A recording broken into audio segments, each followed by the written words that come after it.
Hello and welcome to another episode of Full Circle with me, Onyx. And we could take this video in a few different directions, but I think I'm gonna, because I have new insights on the tarot. They're new for me in a way. Um, but then I also want to do a video on channeling, um, you know, being more psychic, being more intuitive. And this goes hand in hand with actually learning how to use the cards. So, um, because the cards, in a weird way, only open up as much as you're spiritually developed. Um, and the insights revealed and the level of depth you and your client can go depend upon your ability to see within yourself, understand yourself, and then therefore understand the world and understand your client. So, know thyself is written in Delphi. When you go to see the oracle, the ultimate um, quote or adage phrase, is know thyself. And because you are the universe. So the more you go onto that inner quest of understanding yourself, the more you understand others, the more you can peer into events, peer into people's souls, and extract what's needed. So it looks like we're kind of going maybe more into this, like the spiritual development, the mystical development of being a psychic, being a reader, being an oracle, being someone who's aligned with that power. So immediately, what needs to be addressed is the narratives and stories of those things that we think are true. Like mainstream is all about synchronicities, mainstream is all about manifestation principles.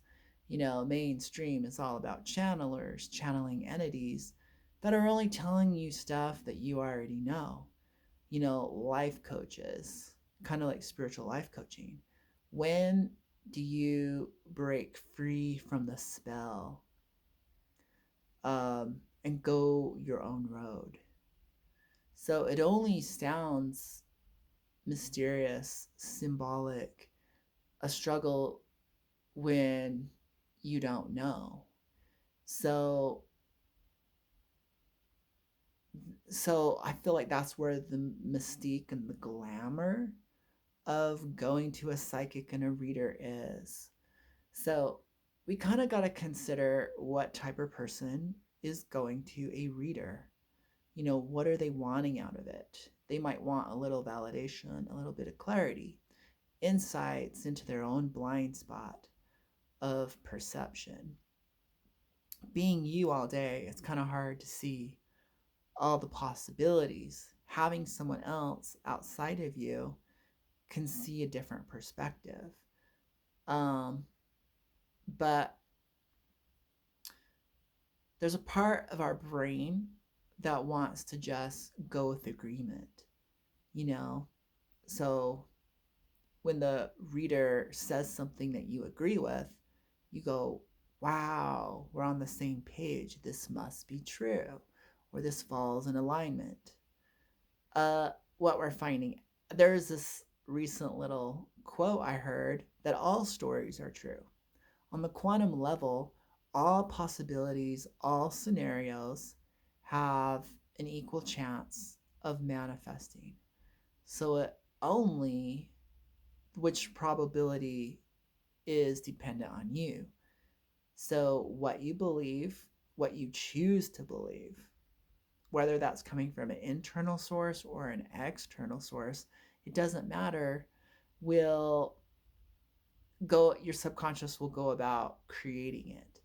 So kind of like prediction and fortune telling, what kind of filters are in you, what kind of filters are in your client, what do we have as a collective filter and a filter could be a, a so-called truth or a fact that really isn't so. And so we have to learn to be discerning, and you have to learn to read the energy. And as a reader, but then as a client, you have to go into discernment. What rings true for yourself? And this gets difficult because a lot of clients, they're out of alignment with themselves. And and so you just kind of take in and absorb this information from your so-called psychic or your so-called reader or whatever they are, channeling whatever entity, from whatever trained background, and we just assume they're in the knowing, they're in the power. And so I would call it, there's definitely like a power differential. Power, we tend to pedestalize the person with the degree, the person in the job description. When you're paying, we're assuming has more knowledge than you, like a life coach, a doctor, a teacher, a professor. And then we kind of artificially give channelers, psychics, that same status, mystics, monks, foreign mystics for sure, the new shaman in town from a different country, the new medicine. So even our tools, what's the next best crystal? When you start reading through the crystal Bible or, these crystal books, and turns out the newest crystal just found seems to be the Philosopher's Stone. It's like a cure all, red pill. And then, a few years later, we find a new crystal, and that one's it. And so then you're getting 10 different crystals who somehow cure everything, who don't need to be cleansed. And then we fall. So spiritual bypassing is something that's becoming more common. And so, where are we going, Onyx? Why are you talking about this? You seem to salt and pepper all your videos with this. And as a psychic, you're going for clarity, you're going for authenticity, you're going for honesty. And you have to check your own beliefs at the door. What have you bought into? Because religion, in my mind, is spiritual bypassing. You go to a priest to bypass that inner work of having a divine connection yourself. You read the Bible instead of talking to God yourself. Uh, you worship saints and deities and angels instead of raising yourself up. So when you put yourself in such a low position and you glorify these things in the form of worship, you assume that you're going to get something out of it. If I glorify you, maybe some of your light will reflect on me and I'll get a miracle. I'll get a healing. I'll get some understanding. And this is backwards thinking. What you need to do is elevate yourself up into the light, meet on equal ground. Then you will have, then you will understand things. So staying in the valley, hoping, you can't stay in the valley. You have to climb up to the mountain peak. So what a lot of us call inner work or doing the work is exactly that. Um, just, get online, watch some readers, and you're going to find out there's a lot of bad people. Bad meaning inexperienced, underqualified, people who don't know themselves, you know, giving readings. Is that bad? No, you have to start from somewhere. But there's levels levels of perspective, and you have to understand where you're at on your journey, where your client's at on your journey, and be honest with the limitations of your ability. You're a work in progress. So understand there is through you're going to get on the job experience, but you can really um, start holding yourself accountable and doing meditation, you know, do energy clearings, check your need to have a story about everything at the door. Uh, Learn about polarization, good and bad, right or wrong, this or that. Realize we don't really live in a dualistic world. There is no one right way, one right path. So this is where we kind of go from fortune telling prediction, the old school way, you must go down this road, if not, doom and fate and horrors await you. That's scary. See all that pressure to pick one option? The right way, the right faith, the right path, the right job, the right man, the right woman, the right. See how, like, so all the possibilities have been whittled down to one way or the other. You're either my friend or you're not my friend. You're either talking bad about me or you're not. I'm right, you're wrong.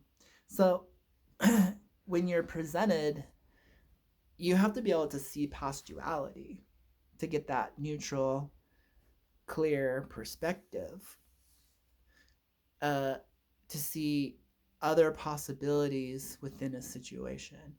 And when you do that, I feel like you go to the level of oracle. And it seems cryptic when you're looking at it from a 3D point of view. You're like, you gave me clues, you gave me keys. You may have talked a little bit cryptically and poetically because now you're talking fourth and fifth dimensionally. You're, you know, signs, symbols, synchronicities. Yeah, but you may not understand that. So, uh, part of the game of life is not knowing. You're not going to get it all spelled out to you. And if you're getting it all spelled out to you, you're probably being fed a story. If you're getting some puzzle pieces, you're probably getting a good reading. So maybe we need to check why we're going to a psychic instead of a therapist, a psychic instead of a priest, a psychic instead of an energy worker. Well, my psychic does all these things. Uh-huh. Uh well then, so readings have been gone on for centuries. Part of it is just talking and sharing and meeting with someone, and sometimes even just voicing your questions and bouncing it off someone. You come up with your own answers, your own hunches, and you feel better. So there's many levels to the value of a reading. So, uh, so this is really kind of a broad subject, but we have to look at what we've made it into. So I have a tendency to think humans have a tendency to overuse and abuse, disrespect tools, people, forms of knowledge. Uh, they muddy it, they contaminate it, they bring it down to their level of awareness, their level, and do the best they can with it, but it gets mutilated. So, like, honestly, I don't think you can be living a hard lifestyle and keep your channel clear and clean. Nor do I think you should go to the polarized opposite of living a totally pure, clean, sterilized life to have your channel working. Because you've marginalized, you've gone to extremes, you're not getting a balanced, full perspective. So you, as a reader, have to grow as a human being as well. A lot of people bypass that by basically blaming their guides. Well, my guides told me this. Well, my guides told me that. So it's up to guides, it's up to a higher power, it's up to the invisible realms. And I take no responsibility for how clear and clean I am as a human being, how developed I am socially, how. And so, where does the accountability go? Where does this responsibility go? you know? And on one level, it goes to your client. They chose to get a reading with you. They chose not to check your background. They chose to go into a reading just for fun, to be silly, for a birthday gift card or something. And they really don't know what they're getting. So, so I feel like, there's a red flag right there. If your reader kind of isn't maybe sharing a little bit what they're about, where their philosophy is from, you know, uh, if it's somehow not advertised, you're going in blindly, you're signing a contract on a dotted line to go have an experience with someone. That's like going on a horrible blind date for fun. Or when you're vulnerable and you need a counselor, you should actually do a little homework, ask people around. So there is a new age store right down the street. um you can see the poster, you can see what they're into, astrology, you see their picture, but the reality is those people working there in this new age metaphysical store, I could go ask the owner, how is this reader, what is the feedback, I could ask some of the store associates. Some of these readers have been there for years, others, have only been there a few months, didn't do so well and left. So there's been a variety. So there's nothing stopping you from frequenting the store, taking a look for yourself, maybe almost eavesdropping if it's kind of in an open space. Get a feel for what they are. Go for a short reading because you don't really know them. It's like a coffee date. Don't invest too much. Uh, so, kind of done with that. And moving on. So, I think it's good to, have a refresher. What is our purpose? Why are we here? Is this truly our passion, or is this a way to make money? Do we like to hear ourselves talk? What is really going on? Question yourself. Do you have an agenda? And if our agenda is bad, oh no, no. I think agendas are great. Like if you're an angel reader, your agenda is probably to help welcome and introduce the world to the something you have found of value, which is angels. So I think it would be good to specialize with angels, you know, and then people are going to get a reading, but they're also going to share in your passion, share in your belief system. It's going to be a co-creation of angel agenda, and that might be what they're looking for. And then if that's not what they're looking for, let them go. They're not your client. So you have that pressure to make money. uh you might want to you might try to expand your skill set, your tools. So you're widening the angle, you're diffusing your energy, and it's not as focused. You're going to have worse experiences with clientele. You're like, oh, I just had a really bad reading with so and so, or I just wasn't getting it. And all it had to do with you not being honest, authentic, and clear within yourself, going boldly into the metaphysical world and being a proud channeler of angels or ETs or unicorns or elves or whatever it is that you've used as a representative between you and that power. If you did that. So, for example, I have a really great friend, very, very spiritual, really, really skilled, but she has this religious filter, you know, and it's probably something that needs to be cleared out. Because a lot of people who have religion go, without religion, that bridge to me and God, that bridge to me and that power of love, knowledge, and salvation, hope, protection is gone. So they cling to a religion, an idea, a symbol, an image, a figure. And so, but maybe you just need to be told you don't need that go between. That isn't your bridge. You are the bridge. Your dedication, your practice is your every time you meditate, every time you clear your energy, every time you open yourself up in sincerity, you are strengthening that bridge yourself. It didn't come from a moral code, it didn't come from a religious protocol or faith. It didn't really come from your prayers.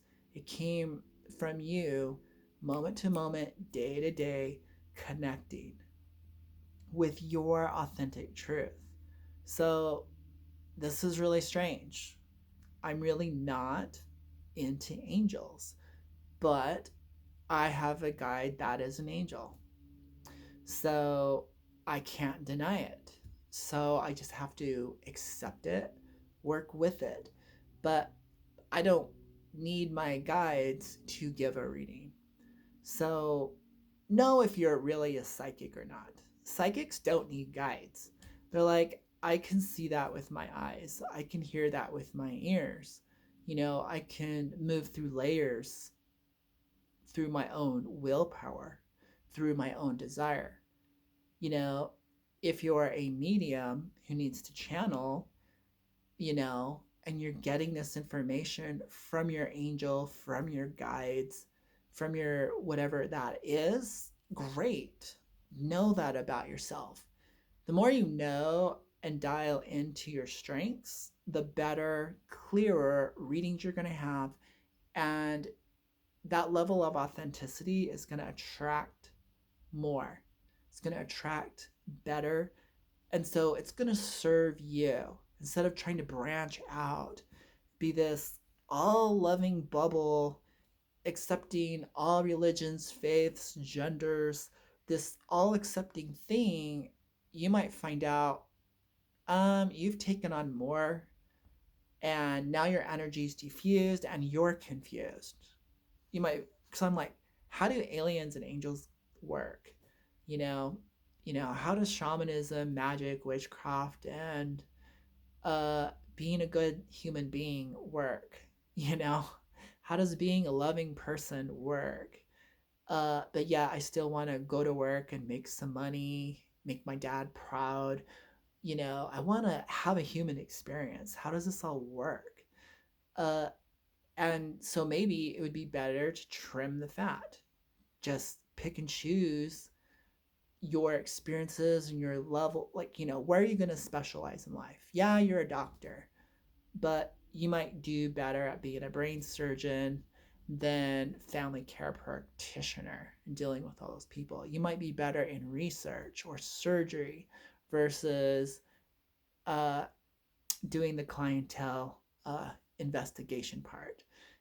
So specialize, really specialize. There's plenty of room for everyone. And so we're not going for same, and we're not going for a huge repertoire of skill sets, uh, because then that just makes you lost in the crowd. It makes you generic. And then, so it's not really good business practice on that level, but it also weakens your connection because you're doing too much. You have too many pages open on your browser. You have, there's too many plugs in your outlet. And so you're weakening the strength. So understand that. And we totally took this video a different direction. And, I'm just sharing insights as I personally evolve, as you personally evolve, as we collectively evolve. But I feel like it's really valuable information because you're like, I would like to maybe make a living as a reader of some type, you know?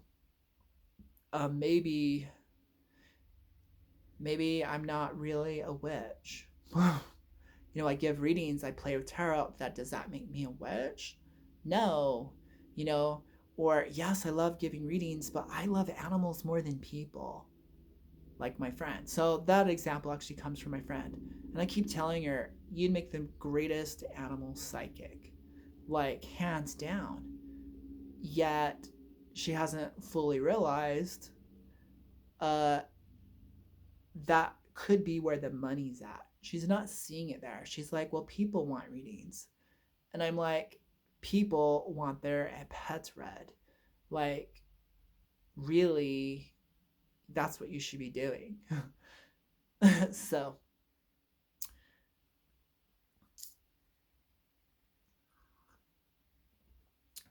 specialize. And then really, really, really, really know. Like, we're just going to kind of go back over that.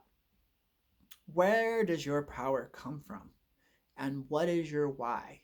So, I don't believe my power comes from aliens. I don't believe it comes from spirits. I don't believe it comes from angels or demons. I believe it is energy and I tap into it, and it's something that I choose for myself to strengthen and develop and explore. And so I don't hand that power. I don't give credit. I don't pedestalize any being or thing out in the universe.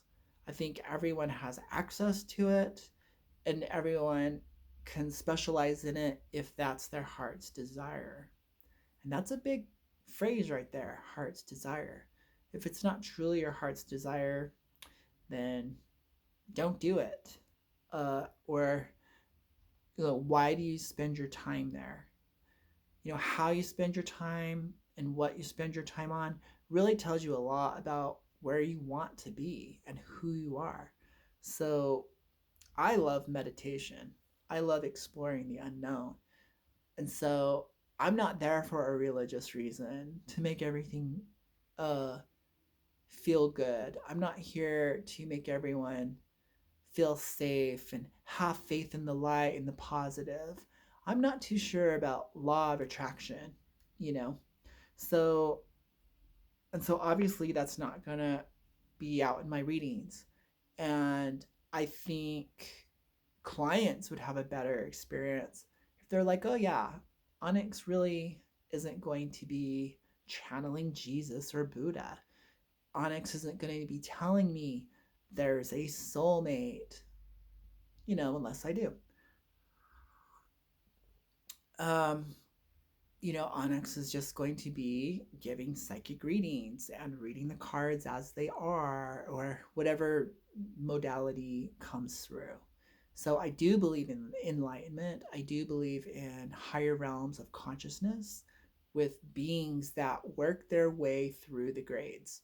So there's work that nothing is free in Onyx universe. So no spiritual bypassing, no miracles, no amount of hoping, wishing, praying, or vision boards is going to force someone to be your partner, is going to force what you want. In fact, I think that's probably all black magic. We thought we had a great intention. And so, yeah, so there's morality going on in this transaction, so these things that don't seem to line up make you not align with your clients. So it'd be good to investigate your clients as much as your clients investigate you, because the more you line up energetically, the clearer the messages. So that's probably the number one reason why you're not getting clear messages. And so it wasn't too long ago when everyone was still homophobic, you know. So besides being psychic, besides playing with magic, besides all this, I'd get clients who were either conscious or unconscious of their homophobia. Do you think that affected the reading? It did. Was it out on the table? Did we say, oh, that's why? No. It's just the energy misalignment. Things misalign when you have beliefs, when you have stories, when your views of reality are different. And so that's why being neutral is so important, and not, you know, kind of clearing out the ego, being a clear channel, being empty, being receptive. Uh, so when you have all these agendas, you have all these beliefs, you have this identity, this is who I am and this is what I'm about, and that's too strong, it really cuts out a lot of information that could be useful and slows your development down. So understand who you are. You could say, okay, I'm really into this. This is my bent. I'm not going to be giving that up anytime soon. That's okay. Now that you're honest about it, you can work with it instead of being mad at, instead of stopping yourself from progressing. You can just embrace it. Like, there's nothing in this universe that can tell me my visitations, my encounter with my angel wasn't real. You know? So, because I had a personal experience, that's what it is. But I'm not going to be so rigid about it. I'm not going to explore the possibilities of that's also my higher self in that form, or that's me in a different dimension from a different perspective. Fine. I don't need to know. So there's this level where you don't need to know the answers. It's not my job to know the answers. It's not my job to explain the mechanics and how it all happens. My job is just to get the message and live my life. My job is just to get the message and deliver it. So we can hijack our art, we can hijack our readings, we can hijack our lives, our conversations, how we connect with others when we overthink, when we get our head in the way, when we get our ego in the way, when you get that linear part of your brain in the way, when it takes over and tries to drive and be the driver of your life. That's a lot of pressure. It's really kind of not its job. Its job is maybe to sit in the passenger seat and watch the cool things go by as you let your intuitive, receptive self take over or receive directions from your higher self, you know? Uh, so don't label it. Be okay with no labels, no definition, not understanding everything. Let life be a little bit of an adventure, but then don't spiritually bypass it and say, well, I don't need to think at all. And I don't need to take responsibility. And I'm just going to say whatever comes out of my mouth. No. So balance. Use some reason, use some intuition. Be carefree and open and expansive, yet have some discernment and check yourself.